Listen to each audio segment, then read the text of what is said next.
Let's see. Just those My top. screen's black. Okay. You're good. Is it turn video off?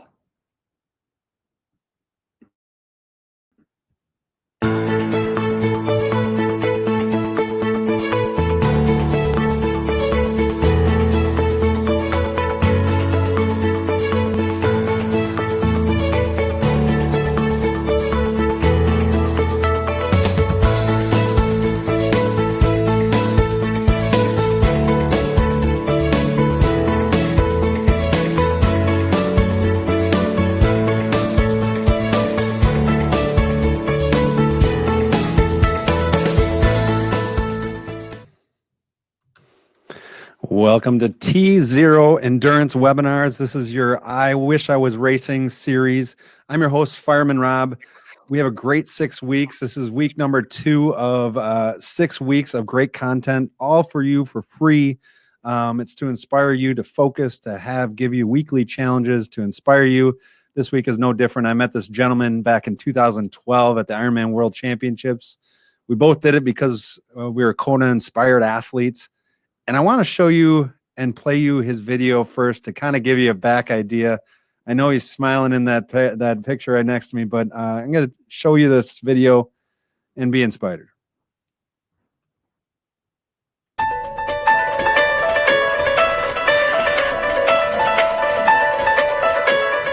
My name is Shay Eskew, and my story is different than most. I have never settled for being just average. My goal is not to just finish Kona, but to finish in under 10 hours. I want to demonstrate that despite my physical performance, I can still compete with the best. This will be extremely challenging, especially since I can't sweat 1/3 of my body, but I will be ready. In 1982, I and my 7-year-old friend were accidentally drenched in gasoline and set afire by a neighbor's kid. Luckily, I remembered to drop and roll, extinguishing my flame. I then grabbed the water hose and doused my friend's flame as he froze in pain. Surprisingly, I was not insured, nor did we have the ability to pay the estimated $2 million hospital bill. Initially burned on 35% of my body. Due to complications, my body now tattooed with scars over 65%. Looking at my scars today, it's hard to imagine 30 plus surgeries spent in the last 30 years. Or that my right arm was melted to my side, 3 years to lift above my head. Or that my neck was permanently stuck at a 60-degree angle. The permanent scars are a daily reminder that the hopes of a normal childhood were not in the picture.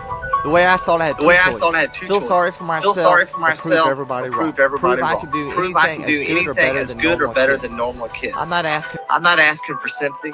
On the contrary, I've had an amazing life. I've got a beautiful wife, 4 kids, loving parents, and my faith. Last year, I raced the 3 hardest courses in the world. If my racing days end in 2012, I want to say I raced Ironman Kona, 70.3 Worlds, and USAT Nationals, all in 3 months. In the words of Art Berg, the impossible only takes a little longer. If selected, I will be fundraising to promote burn trauma advances. Help me make a difference.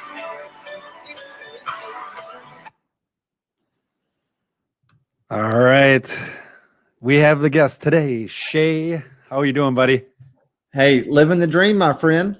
Well, it's great to have you on the show today. Your story is so inspiring, and in today's challenging world and in today's endurance world that's challenged by no races, by people having to stay at home and find new ways to train. Your story is going to help to inspire those to keep going. So tell me, what have you been up to while having to stay at your house? A lot of things haven't changed. I transitioned to training indoors 100% 5 years ago. So everything I do is in my basement in the pain cave. So I put in 12 to 15 hours a week down in my basement. So the training hasn't changed. If anything, I'm getting stronger. I've got a little more time for some more core work. Now, the additional challenge, my 5 kids, which are between 6 and 14, are upstairs. And so my wife's dealing with that chaos. It's kind of like herding cats. Yeah. And so she's dealing with that. I'm still working, trying to keep my sales team going. It's challenging, but for me, this is a time that we really need to focus on our mental health. We need to stay focused on where we want to be in a few months. We can't let what's going on right now beat us down. And that's so true, because your story just speaks to that in volumes. I mean, being burned on 65% of your body at 8 years old and I've talked to you before in a podcast and in person. Tell people how, to be able to keep going after all that, 35 surgeries later, and now you're an all-world athlete, right? And an All-American. How do you get that mindset to keep going?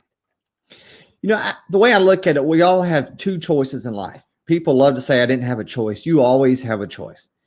You can either play the victim card and feel sorry for yourself, bad situation. And that's kind of what I was forced to do at the age of 8. I didn't want to be known as the burn kid. I didn't want to be the guy that people just said, what's wrong with him? I refused to believe that my days as an athlete were over. And I can tell you, as somebody who laid in that hospital bed for 3 months in the ICU, anytime that I was tempted to feel sorry for myself, all I had to do was look around the room. I had a 2-year-old next to me just wrapped in bandages. I had a guy next to me that was burned 90% of his body. He had no eyelids, no nose, just 2 holes, nubs for fingers. I was like, who am I to complain? Look at these people. If they can smile, I should never complain. And that's what, to me, it's always been just a matter of perspective, that no matter what it is you're going through, just know that somebody else has it worse, and that they're not only surviving, but they're thriving. And so it's just always just shifting that perspective, having a different sense of where you want to be versus where you are now, and knowing that where I want to be, the success isn't measured in a matter of days or weeks.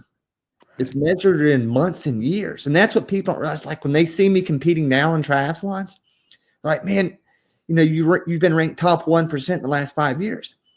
Well, let's look at the first 5 years after I got out of the hospital.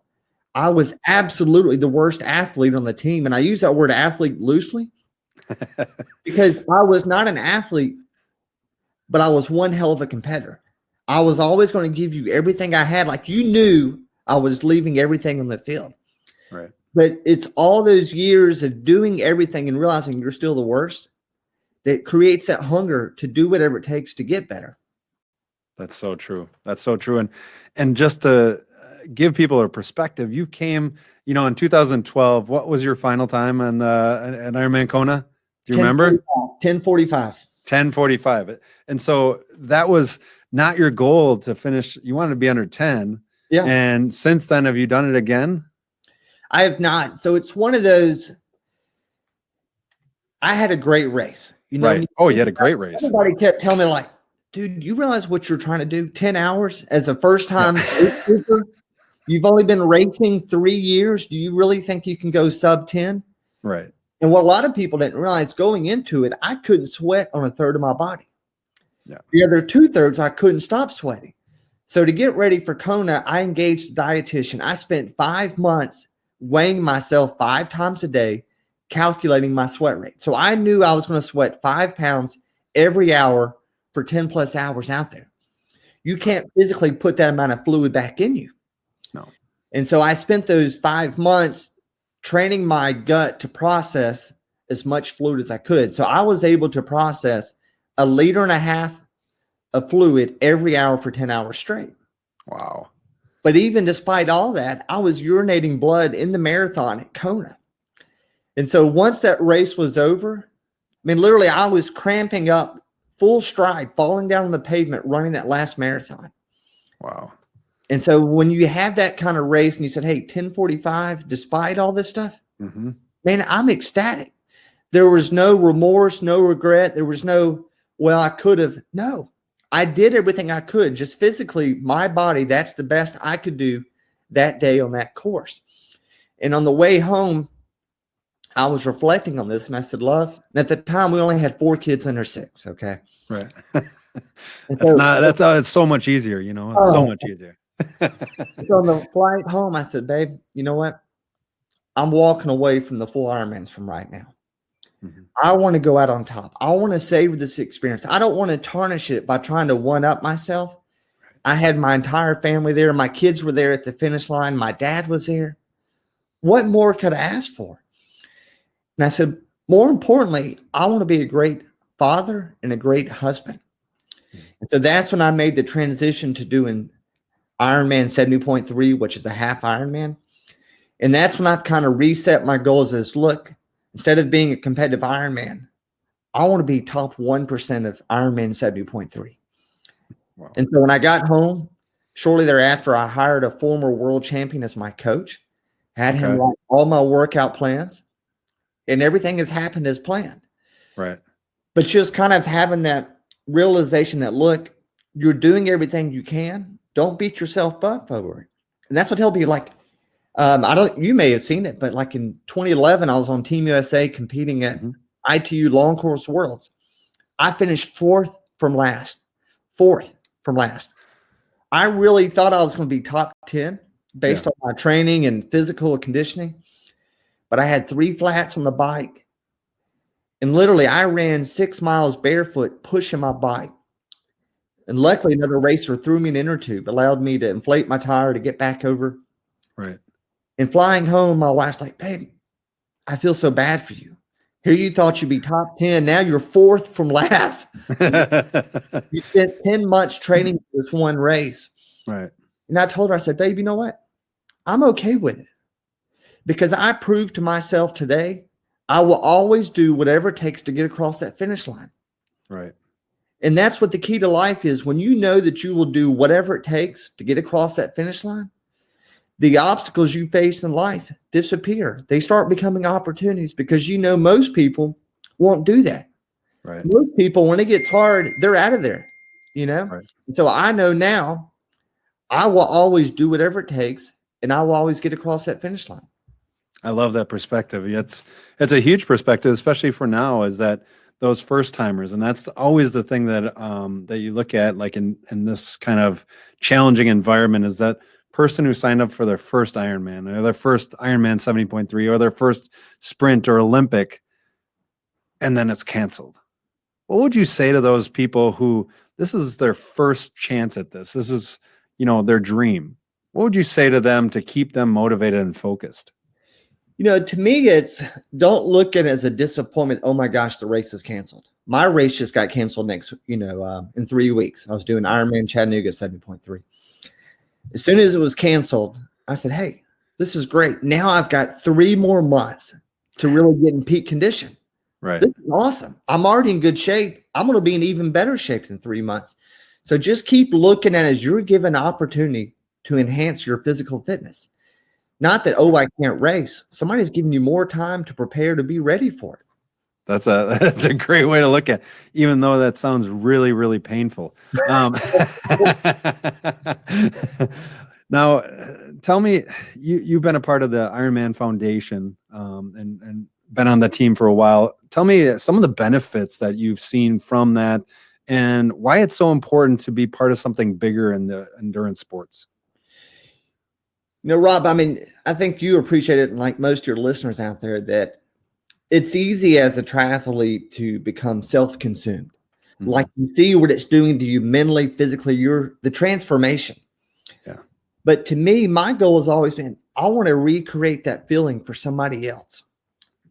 And how can I leverage my abilities to make an impact in the communities I race? And that's what I loved about Ironman Foundation is we go do service projects in the communities we race.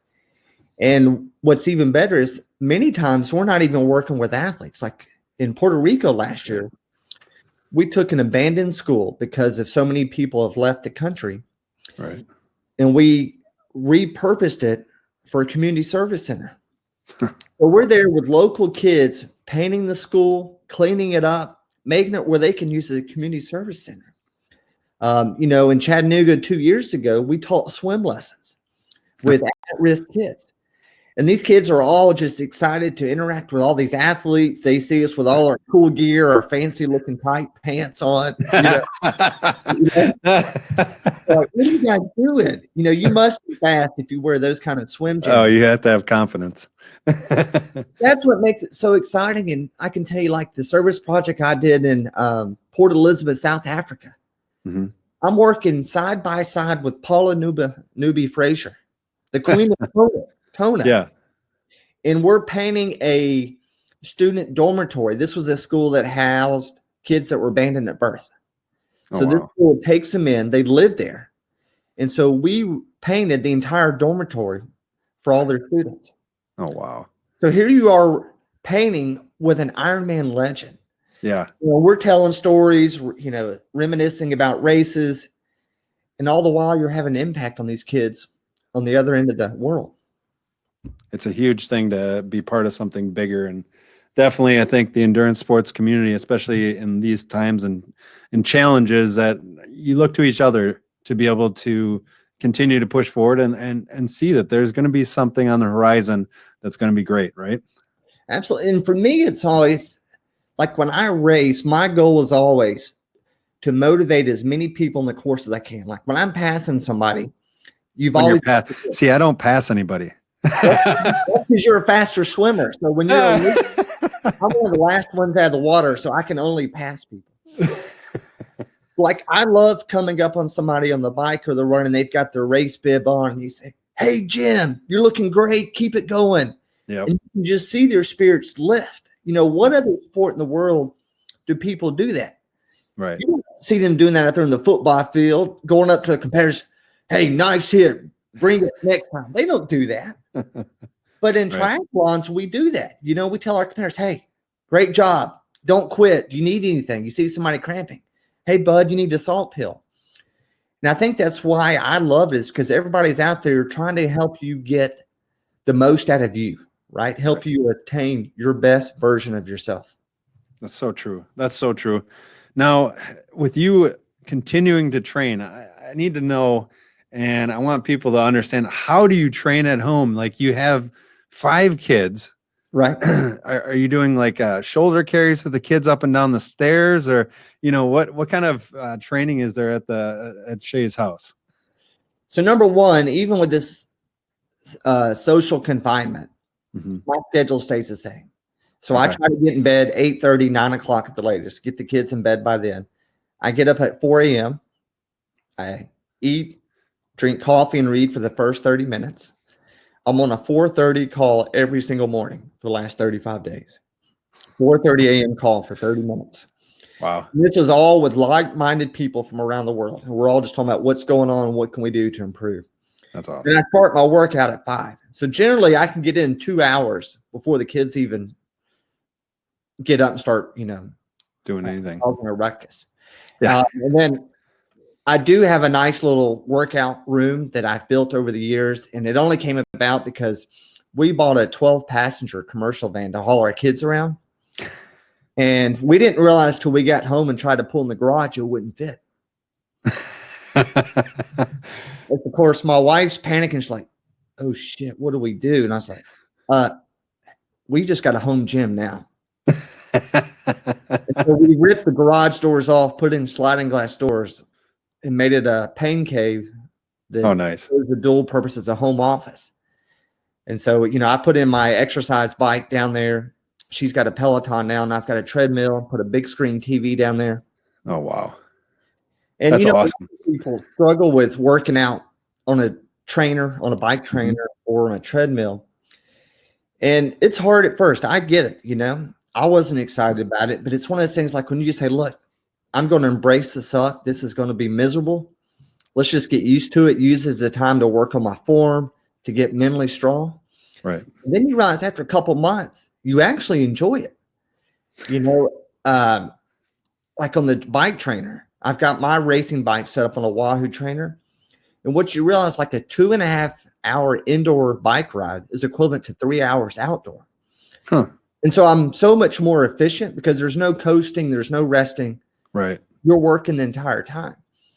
Same thing on the treadmill. I can run hills, I can do intervals, all that stuff in my basement. Right. And then I can watch TV too and be distracted. Yeah. That's the best of both worlds. Now I got to ask you about your one of your good friends that's been challenging you every day, the owner of Spartan Racing, right? Joe. Yeah. You got to go out to his house, his ranch, right? Yes, Joe DeCina. So I got a call from Joe back in December. And he said, "Hey, Shay, next week I'm going to have some special guests up to the farm." This is in Pittsfield, Vermont. Because I'd love for you to come up and spend some time with us. I thought, well, Joe, let me check with my wife. This is short notice. And so I went ahead and booked the ticket that night. Didn't tell her. This is recorded, right? Oh, she found out later. And so a few days I kept talking to her. I was like, what do you think? I kind of feel like I should do it, but I don't know. I don't want to leave you here by yourself. And finally, she's like, just go. You're driving me crazy. Just get out. So the only way to make it was I had to fly out at 2:00 on a Friday, fly from Nashville to Boston. I drove 3 hours through sleet and fog. I get to his farm at 11:30 at night. Everybody's gone to bed. I can't get anybody to answer the cell phone. And I was turned around on his property. I couldn't find the lodging that was provided for us. And this one door to this house that said private residence was propped open. And I kept thinking, I said, well, maybe Joe just wants us to have a unique experience. So I walked into this house, found an open bedroom upstairs, which is a kid's bed. I just climbed in this kid's twin bed, went to sleep. A phone call the next morning from Joe, like, hey, man, are you coming? I was like, yeah, I'm in your kid's bed. They're dying laughing, realizing that I'm sleeping inside his house. He had no idea I'm up in his kid's bed, Good security. But it was an unbelievable experience. Like, if you know anything about Joe, he's all about mental toughness. Mm-hmm. The finish line in life is always moving. Yeah. And so one of the things that we did as part of that experience is he's got a little mountain in his backyard because he's got, I think, probably 200-300 acres there. So you hike up this mountain, but he had an 80-pound chain. And 2 people would drag it. And then he had a 30-pound medicine ball. He said, Shay, look, I know you just had your rotator cuff and labrum repaired 3 weeks ago. So here, you carry the medicine ball. So he gives me this 30-pound medicine ball to carry up. It's about a 2-mile hike up this mountain. I'm like, thanks. I appreciate you taking it easy on me by giving me a medicine ball. And one of the guys you were with, right, will actually be on in a few, next week or next week. Yeah, next week. Marco Chisetta. This guy is such an amazing spirit, elite Kenyan athlete. Had a very freak accident, was stranded out in the Alaskan wilderness, lost both his legs to frostbite. Yeah. And then now he's the world record holder for an amputee on the marathon, 2 hours and 37 minutes. Isn't that nuts? Yeah, that's nuts. I don't even go that in a 10K. Yeah. Oh man. But yeah, I mean, you have such an amazing story and so many different facets that you go into. You've done, let's see, I have 4 Ironman. You've been on Team USA 4 times, right? And 25 half Ironman, or is it 26 after the last one? So now we're over 30. Oh, okay. I'm way off then. Yeah, I used to do 4 to 5, and fortunately, I stuck in one in Patagonia March 1st. And that was after your shoulder surgery. Don't tell me more about that, because it was 3 months after shoulder surgery. Yeah, so I had a torn rotator cuff, a torn labrum, and a torn bicep that I had fixed on October 1st. Nothing else? Yeah, that was it. So the night before surgery, I signed up for this race in Patagonia because my goal is to do an Ironman event, all 6 continents. Okay. This would be continent number 5. Oh, wow. And my birthday was March 8th. So I said, hey, this will be great. An early birthday gift to myself. So I signed up for the race the night before surgery. And I told the doctor, hey, look, I signed up for an Ironman event in 4 months. You're telling me in 4 months I can swim. So I'm ready. You do your job and I will do my job back in rehab. Shay. But it was an epic race. I had a good race. I mean, my swim time was what it was. That was my first time in water in 5 months, Right. My slot to 70.3 worlds in New Zealand, assuming they still have it in November. Right. So I was ecstatic. That's amazing. That's that fortitude, that mental toughness to be able to just restructure what you need to do to be able to get to that finish line. And that's really what we want people to take away from, Shay's story, is that it's not about how challenging your life is. It's about how you move forward from those challenges. And Shay, what would you say is one of your favorite things about the endurance sports community? For me, it's not always about who's the fastest. It's who slows down the least. And I think like so many sports, so many people can be competitive in a 1 hour, 2 hour event. Right. But you put them out there 5 hours, 10 hours in the most extreme conditions, the best of athletes falter. And it's generally the people that are mentally strong that do the best. Like if you go to an Ironman event, you don't pick the big buff looking guy that you would select for your football team. You want to pick the skinniest, nerdiest looking person. He's going to kick your butt. Yeah. The same for the women. Like most of those women will kick your butt. Just like I love the fact that they had the slogan, "You've been chicked." Yeah. Talking about, hey, women are going to kick your butt. Just get ready for it. Yeah. There's nothing you can do. Just watch out. It's one of the sports that, these women just dominate. I mean, they're impressive. Yeah. It's such a good sport for being able to see the potential and at the same time, have your own race. It's so amazing when you're out there that you have to realize that endurance is, braving the elements too. One of the things, the boredom is probably one of the biggest things out on the courses. You have a weird way of making that boredom go away for you because you take off your ear and you chew on it, correct? Those things are expensive. But, when I first started, I was all about you train like you race, right? Mm-hmm. So I would do 6-hour bike rides by myself with no Walkman, no headset, anything. I would just go do a 6-hour bike ride with nothing. Oh. I'm going to tell you, after doing that for 3 months, I mean, either you get really mentally strong or you go crazy. Yeah. Like running, I can run a marathon easy with nothing. Just go out, run for fun by myself. But the 6-hour bike rides wear on you. But after doing that for 3 months, I got to where, hey, you just enjoy it. You do like anytime you're tempted to quit, just tell myself, all right, I'm going to count to 100. If I get to 100 and I still want to quit, so be it. And then generally 100, all right, let me try it one more time. And Rob, like there's so many emotions that go through your head on that. Yeah. I tell people at any given time, you're either crying, you're laughing, or you just don't even know what to think. And you go through this range of emotions like 20 times, know? Yeah, I think and what you're just saying about the range of emotions, and I think it's interesting because like right now, I'm sure a lot of people are going through that range of emotions, and anybody who's done a race before understands that that's all part of the game. That's all part of it. I mean, and how right? Just push forward is like to tell yourself this will not last. Right. Just always commit. Like I can tell you on the marathon, I'm always like, hey, run one more mile. I'm not running 26 miles. I'm running 1 mile 26 times. And so at every race, I'm like, all right, just run a mile. And then at that mile, all right, you just got to run one more mile. Before you know it, you're at the finish line. Don't get your head so wrapped around all the things that you need to do. Mm-hmm. Just focus on running 1 mile at a time. That's a great message for everybody.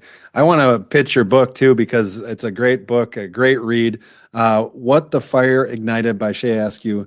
You can actually go on his website, or you can go on Amazon, correct? Correct. And buy that book. We all have time to be able to read something right now, and you might as well read something that's inspiring. So definitely go on his website, find out more about him. He's a great speaker. Right now, you could do exactly what you're doing for a great company, and be able to talk there. Tell me what is your 3 favorite races that you have? My 3 favorite, if I was to focus on including the full distance, obviously it's Kona, right? It's once in a lifetime. I don't know how you describe it. I don't know if you can describe it. And then it was doing a Ironman Worlds in Zelensee, Austria. Wow. Truly, you feel like you're racing in a postcard. You're racing in the Austrian. You're swimming in a glacier lake. You can drink the water out of the lake. Wow. And then it was racing in Ironman Patagonia 70.3 that I just got back from in Argentina. every time you were tempted to cry, you just look at it and you say, oh my God, how many people would give anything to be experiencing what I'm experiencing right now?